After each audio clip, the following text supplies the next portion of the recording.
بسم الله الرحمن الرحیم. الحمد لله رب العالمین و صلی الله علی محمد و آله الطاهرین. امن یجیب المضطر اذا دعاه و یکشف السوء و یجعلکم خلفاء الارض. سوره نمل آیه 62. چه کسی است که اجابت میکنه مضطر یعنی کسی که دیگه رسیده به اوج ناچاری، به اوج اون نیازی که باید خدا بیاد به دادش برسه. کیه که مضطر رو اجابت بکنه و بدی رو از او برطرف بکنه و شما رو خلیفه زمین قرار بده؟ ببینید خیلی جالبه ها. ما فقط همین قسمت اول آیه رو میخونیم، دقت نمی‌کنیم که آیه مربوط به چیه. امام علیه السلام فرمودن چی؟ فرمودن که مضطر ایشون هستش، مضطر امام زمانه که این همه بچه هاش و فرزندش و انسان ها رو موعود داره میبینه که دارن نابود میشن و به یه جای میرسه که دیگه میگه خدایا بس دیگه. من در روایت داریم حضرت کنار کعبه تا صبح این آیه رو میخونه: امن یجیب المضطر اذا دعاه و یکشف السوء، تا بعد بهش اجازه ظهور داده میشه. و یجعلکم خلفاء الارض، شما رو دیگه خلیفه زمین قرار میده، جانشینان خدا در زمین قرار میده. یعنی در ادامه این آیه که شماها بخونید، الان برای همینم بزرگان ما میگن که همه مردم آیه امن یجیب رو بخونن همیشه، ولی با این نیت بخونیم. وقتی که راجع مضطر صحبت میکنیم حواسمون باشه هم خود ما مضطریم. این فلسطینیان نگاه کنید، هیچ وقت تو کره زمین اضطرار به این اندازه نشون داده نشده. یک ملت، میلیون ها انسان، آب، برق، گاز، غذا، امکانات بهداشتی، امنیت، خواب، هیچ امکاناتی برای حیات نداشته باشن. یه تعبیر خیلی جانسوز و تکان دهنده هستش که بچه‌های فلسطینی میگن که ما هیچ وقت بزرگ نمیشیم، ما شهید میشیم.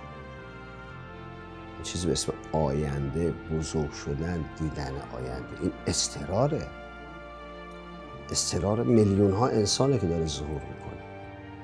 نشون میده حجم اضطرار زمین داره بالا میره، داره به اون اوجش میرسه.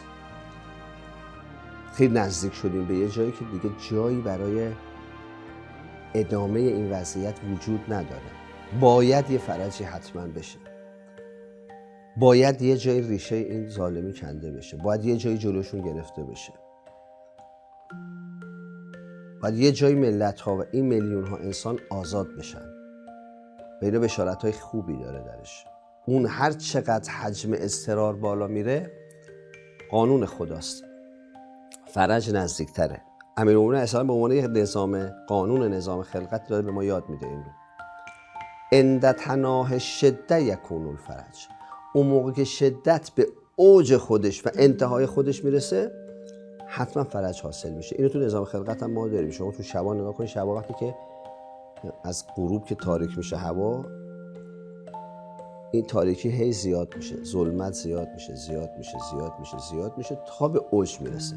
بعد از که به اوجش رسید تاریکی، یه دفعه یه عمودی توی افق نور روشن میشه، بهش میگن فجر کاذب.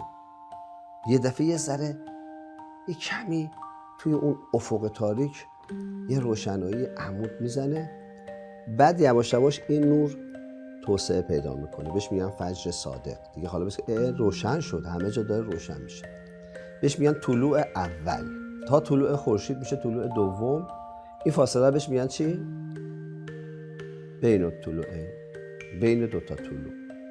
این تو نظام خلقت هم همینطور هستش، یعنی سنت خداست. علی علیه السلام میفرماد فرج همیشه اونجایی دست میده که شدت اوج پیدا میکنه. وقتی به اوج رسید که دیگه جایی نبود و امیدی نبود، اونجا اون اتفاق میفته. تعبیری که قرآن داره میگه که خیلی از مؤمنین میگن که به ما دروغ گفته شده، هی گفتن فرج میشه، نصرت خدا میاد، متی نصر الله. پس کوه یاری خدا، کجاست یاری خدا؟ یعنی دیگه دارن ناامید میشن، دارن خیلی بهشون فشار میاد. الا ان نصر الله قریب. حالا میرسه اون اوج. وقتی ایجاد میشه اون اتفاق میفته. لذا اضطرار وقتی به اوج خودش میرسه در سطح جهان، این معلوم اضطرار معمولی نیست، چون میگه و یجعلکم خلفاء الارض، شما دیگه خلیفه رو زمین خواهید شد، جانشین خدا خواهید شد در روی زمین. یه اضطرار جمعیه، یه اضطرار جهانی هستش.